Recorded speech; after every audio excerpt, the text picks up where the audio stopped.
12 रबीउल अव्वल दी सुबह नूरी जग सारा नूरो नूर होया। रब आख्या जा जबरील ला झंडे मेरे यार दा अज ज़हूर होया। झंडे वेख के जिन्नू भी पीड़ हो ओ शैतान मगरूर होया। तेरियां नुकता चीनियां सुन सुन के सईद बोलन ते अज मजबूर होया।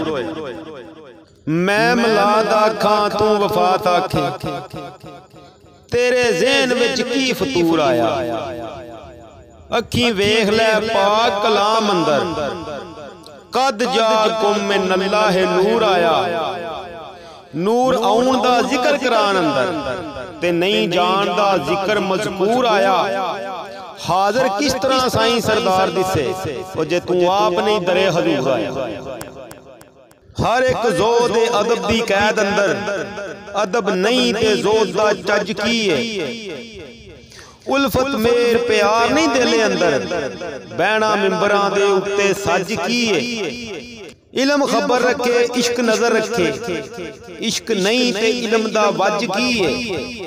अदब सिखिया नहीं सरदार जेकर मुड़ ए रोजे नमाज़ां ते हज की।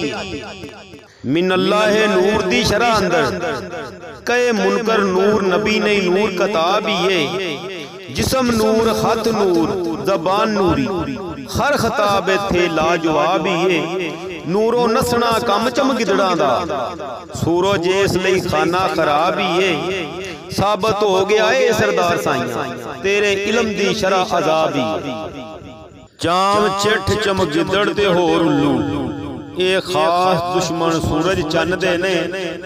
कुछ ज़ेन भी इन्हां दे वांग समझो अख दिल अन्ना कच्चे कन्न दे ने। नबियां वलियां ताई आखण हैन मुर्दे हाज़र नाज़र अबलीस नू मनदे ने। गंदा मन ते अन सरदार पाड़न बस पाल तू अपने तन दे। जेकर बंदे दी बैत रवा नाई ओनू बंदा बनाण दी लोड़ की सी।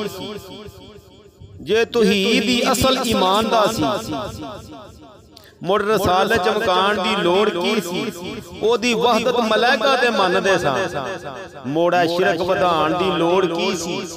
हाकी अगे सरदार पर नूरियां नू ओ दसो ओनू झकाण दी लोड़ की सी।